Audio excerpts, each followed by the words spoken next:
Queridos, vamos abrir a palavra do Senhor no livro de Daniel. Daniel, capítulo 3. Leremos 3 versos agora, versos 16, 17 e 18. Daniel 3, 16 a 18. A palavra diz assim: responderam Sadraque, Mesaque e Abednego ao rei: ó Nabucodonosor, quanto a isto, não necessitamos de te responder. Se o nosso Deus a quem servirmos quer livrar-nos, ele nos livrará da fornalha de fogo ardente e das tuas mãos, ó rei. Se não, fica sabendo, ó rei, que não serviremos a teus deuses, nem adoraremos a imagem de ouro que levantaste. Pai querido, nós lemos a Tua palavra, Senhor, e o nosso desejo é que o Senhor nos fale ao coração. Aqui está o Teu povo reunido, Teu povo que já leu outras porções da Sua palavra, já entoou cânticos de louvor e abriu o coração diante do Senhor nas suas orações. E eu quero a Deus te pedir em nome de Jesus que estes corações abertos sejam, ó Deus, terreno fértil, para que a Tua palavra produza frutos. E o Senhor diz que a Tua palavra não volta para Ti vazia, mas primeiro ela faz aquilo para o qual o Senhor a designou. E é o que nós te pedimos agora, Senhor. Que os nossos corações sejam preparados para receber a Sua palavra e para serem inclinados segundo o Seu querer e fazerem o que o Senhor ordena. Em nome de Jesus, fala conosco. Amém, Senhor. Amém. Há cerca de 31 anos, talvez estas pequenas histórias que eu conte para os irmãos sirvam para que conheçam um pouco mais o seu pastor. Herói ou nada parecido, apenas são histórias da vida.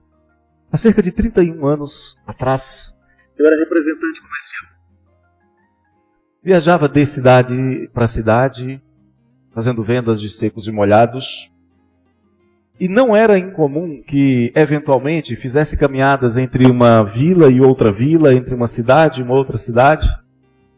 Não era incomum que fizesse caminhadas de 6, de 8, até de 15 quilômetros. Isso acontecia porque havia pouco transporte. E às vezes, para atender um cliente, a gente perdia o ônibus.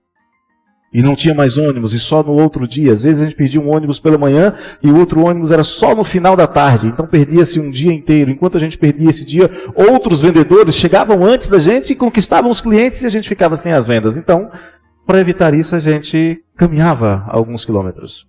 E muitas vezes essas caminhadas foram solitárias. O sol quente, poeira, terra. E essas caminhadas de 6 quilômetros ou mais pareciam intermináveis, sozinho. Mas de vez em quando, era raro, mas acontecia, de encontrar outro vendedor com o mesmo propósito. Ou encontrar uma pessoa de uma roça indo para outra, saindo da sua rocinha, indo para o povoado. Então nós caminhávamos juntos e conversávamos sobre várias coisas e parece que a estrada ficava mais curta. Parece que o percurso era feito mais rápido. Porque fazíamos em 2. Eu sei que os 15 quilômetros continuavam sendo 15 quilômetros, mas parecia menos. Porque tinha companhia, tinha alguém ali junto de nós. E isto era muito bom. Eu ficava muito feliz quando isso acontecia. Isso está de acordo com o que a Bíblia ensina. Em Gênesis 2, por exemplo, diz que Deus olhou para o homem e disse: não é bom que Adão esteja só? Eu vou lhe fazer uma auxiliadora. A sabedoria bíblica também diz que uma pessoa sozinha pode vir a sentir frio e não ter como se aquentar. Eclesiastes 4. Ainda em Eclesiastes 4 é dito que uma pessoa só é fraca e vulnerável. Mas quando tem alguém junto, a Bíblia diz que o cordão de 3 dobras não se rende facilmente. A história de Daniel, o livro de Daniel, também nos mostra esta verdade de uma maneira maravilhosa. Daniel não foi o único judeu a ser levado cativo para a Babilônia. Estima-se que foram levados cerca de 30, talvez 40 mil jovens e adultos de Jerusalém, da Judéia, para a Babilônia. Em 3 períodos. O primeiro em 605 a.C. E neste período, que foi o período em que Daniel foi levado, Nabucodonosor levou os líderes, levou a elite de Judá, a elite de Jerusalém, jovens nobres e educados, como Daniel e seus amigos, e os levou para serem uma espécie de refém. Enquanto eles estivessem nos palácios de Babilônia, os seus parentes em Jerusalém não se revoltariam. Mas também ali eles seriam treinados para adquirirem a cultura babilônica e serviriam como conselheiros, porque conhecendo a cultura babilônica, também poderiam ajudar o rei no seu planejamento, porque eles sabiam como os seus conterrâneos pensavam. Esse primeiro exílio levou talvez de 3 a 5 mil pessoas. O segundo exílio, cerca de 8 anos depois, mesmo tendo esses jovens da nobreza em Babilônia servindo como reféns, um rei chamado Jeoaquim se revolta contra Nabucodonosor e ele é capturado. E junto com mais 10 mil pessoas, Jeoaquim é levado para Babilônia. Além dele, são levados oficiais, são levados todos os artesãos qualificados, começando um processo de enfraquecimento e de empobrecimento de Israel. No ano seguinte, 586 a.C., Jerusalém é finalmente destruída. O templo é destruído. E mais uma porção da população é levada cativa. Foi o maior. Foi o mais devastador dos exílios. E dessa vez, no mínimo, 20 mil pessoas foram deportadas. E uma grande quantidade fugiu, indo para o Egito, Síria e outros países próximos. Para a Pártia, para Elão, foram para lugares distantes. Alguns dos seus descendentes voltariam. A sua descrição é feita lá em Atos, capítulo 2. Capítulo 1 e 2. No primeiro exílio, como nós já mencionamos, junto com Daniel, outras pessoas são levadas para o cativeiro. Alguns jovens são destacados para servirem na corte real. E o rei Nabucodonosor ordena que eles sejam treinados em todos os costumes da corte. Havia um objetivo: fazer deles conselheiros. Jovens que viviam segundo os costumes babilônicos, mas que conheciam os costumes dos seus povos, das 127 províncias babilônicas. Para que você entenda que tipo de conselheiros eles seriam, para que eles estavam sendo treinados, entre os babilônicos, por exemplo, entre os persas, entre os assírios, entre os medos, havia um costume de que os conselheiros se reuniam em uma festa para tomar uma decisão. E aí eles se embriagavam. E então tomavam as suas decisões. No meio de muita comilança, no meio de muita bebedice, às vezes devolvendo de maneira forçada o que haviam acabado de comer para poder comer mais e beber mais. No dia seguinte, eles iam analisar a decisão tomada no meio da bebedice.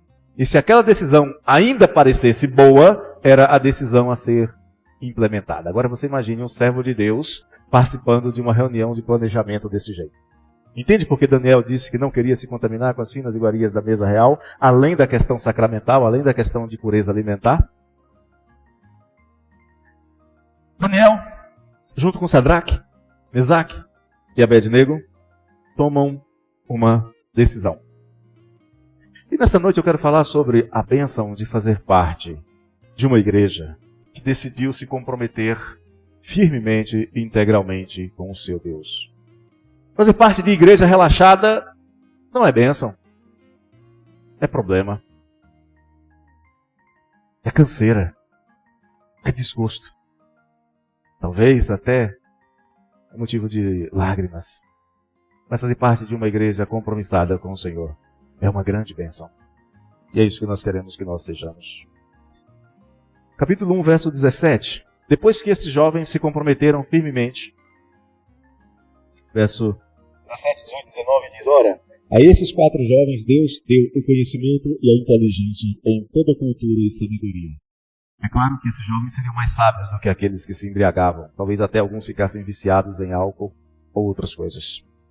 Mas a Daniel deu inteligência de todas as visões e sonhos. Vencido o tempo determinado pelo rei para que os trouxessem, o chefe dos eunucos os trouxe à presença de Nabucodonosor. Então o rei falou com eles.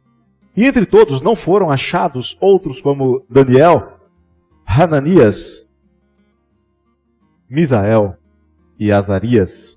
Por isso passaram a assistir diante do rei. Eles já começaram a sua caminhada profissional assistindo diante do rei, algo que era muito difícil. Nem a rainha tinha acesso direto ao rei.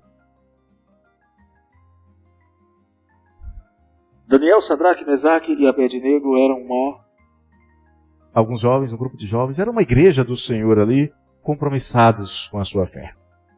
A sua decisão de viver para o Senhor não incluía nem comilança, nem bebedice.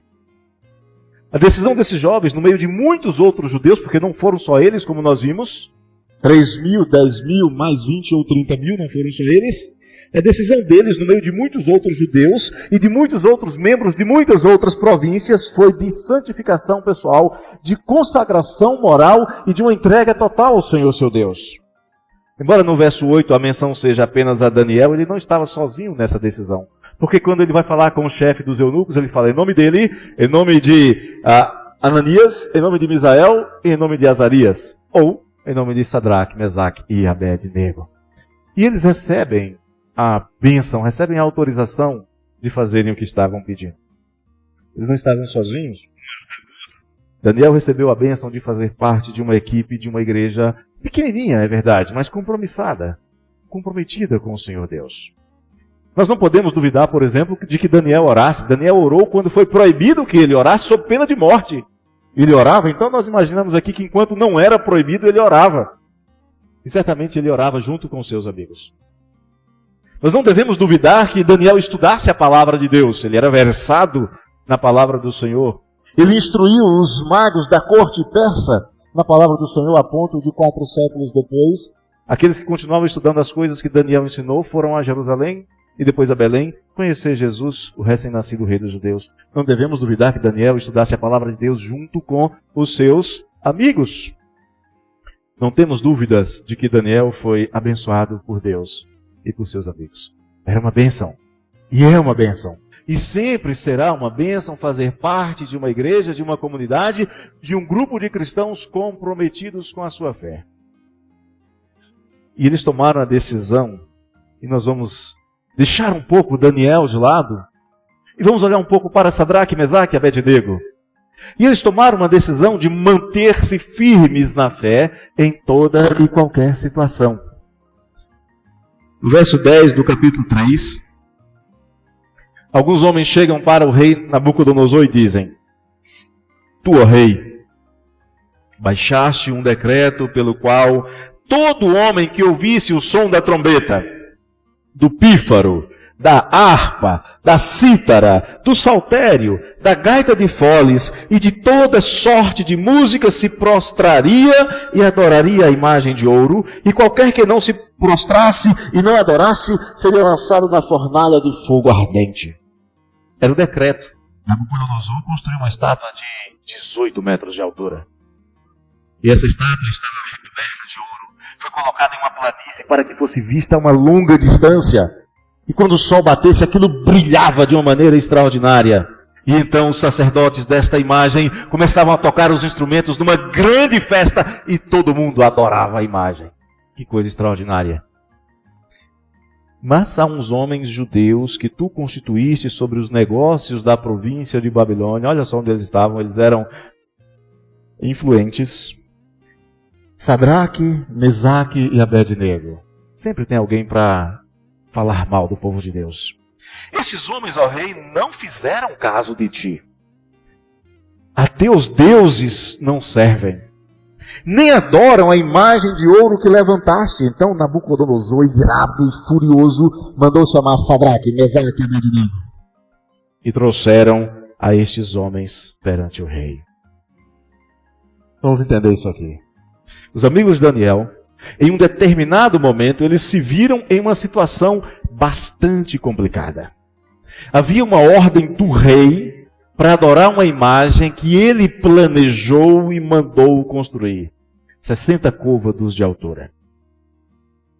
Os amigos de Daniel provavelmente foram todos chamados para a grande festa, para um grande culto, para uma grande celebração nacional. E eles eram homens influentes, eram governantes, ajudavam a governar, eram conselheiros reais. E é óbvio que eles foram. E então começa a festa. Todo mundo se divertindo, muito som. Pífaros, trombetas, cornetas, todo tipo de instrumento que vocês possam imaginar para aquela época. E então todos se dobram. E alguém está olhando aquilo e vê 3 homens de pé, se sobressaindo no meio de toda a multidão.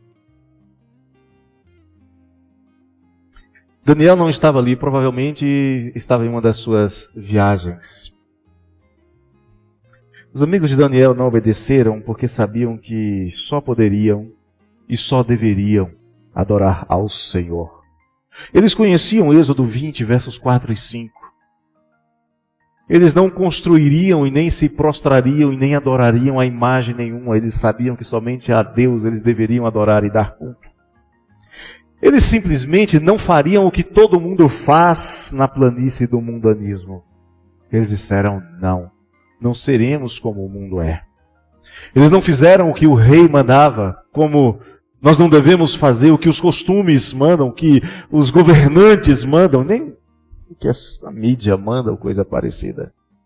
Eles não fizeram o que o rei mandava e por isso eles foram denunciados perante o rei.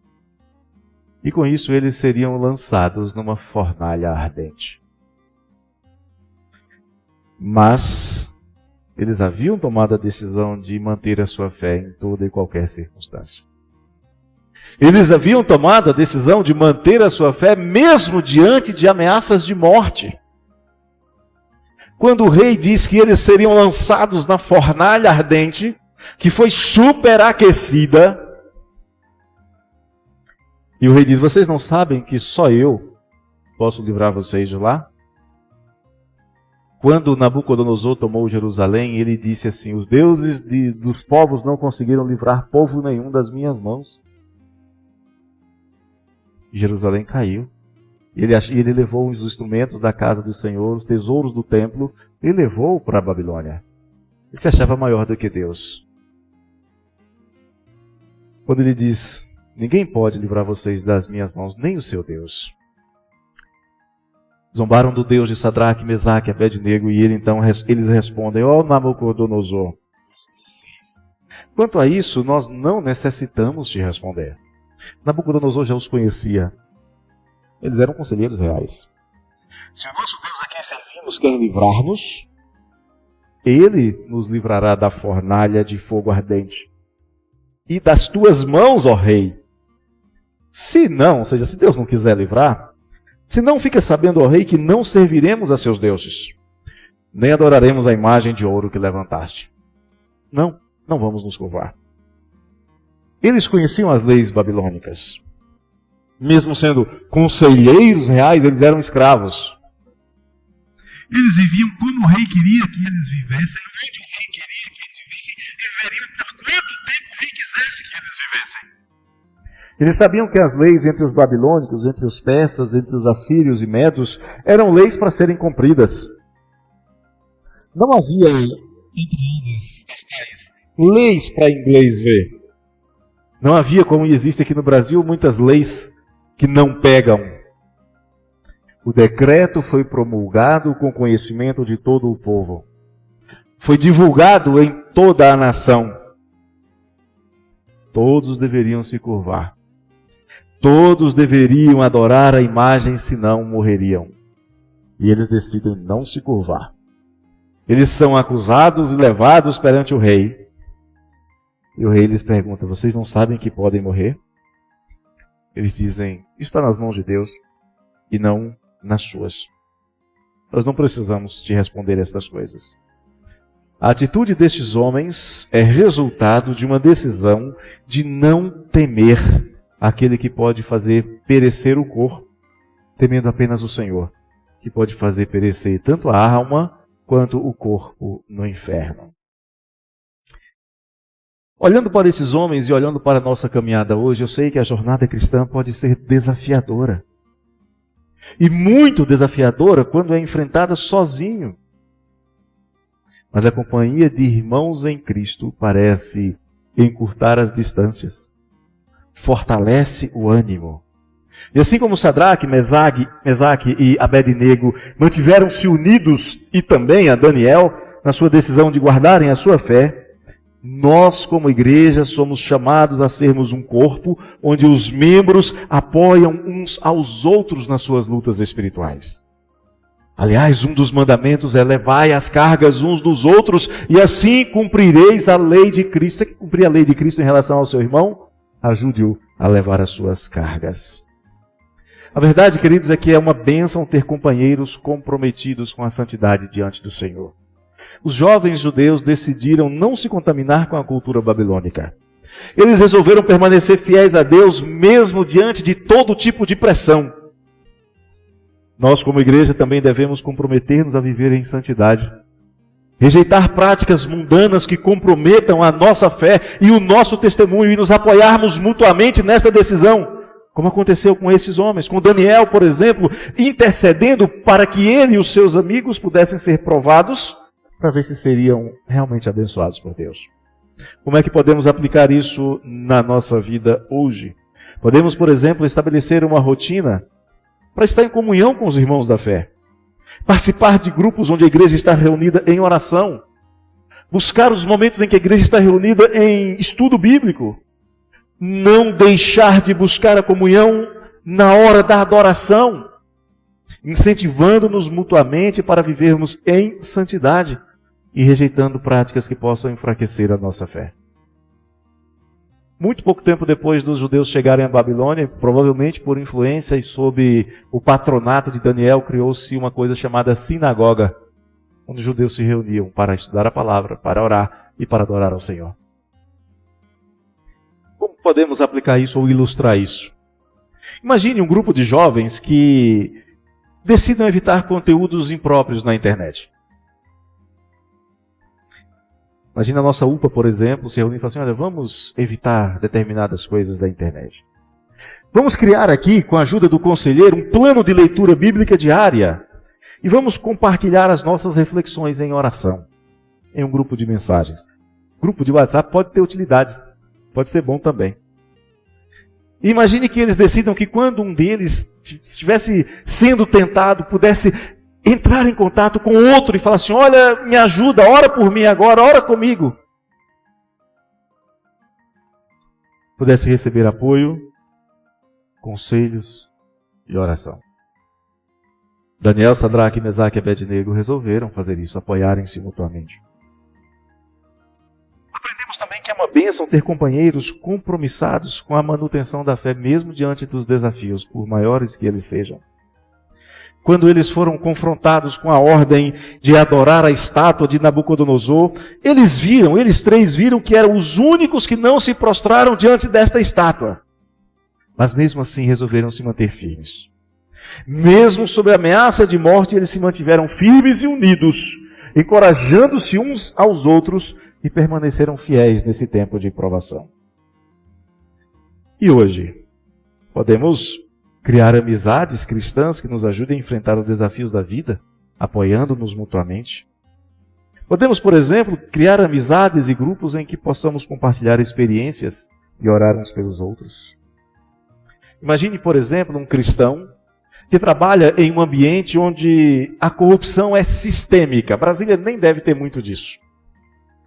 Esse cristão decide compartilhar a sua dificuldade com outro irmão. E juntos eles oram antes do expediente e criam estratégias para manter-se fiéis e honestos. Imagine então quando ele é tentado, ele imediatamente envia uma mensagem ou liga para o seu irmão pedindo apoio imediato. Encorajamento a manter-se honesto e oram ao Senhor Deus, tomando a decisão de não se contaminarem. É uma maneira prática de fazer isso. Existem outras, você pode pensar na sua vida, como você pode fazer algo parecido com isso. É uma bênção, queridos, ter companheiros, ter irmãos que confiam na promessa de Deus, do Deus que disse que vai honrar a fidelidade dos crentes.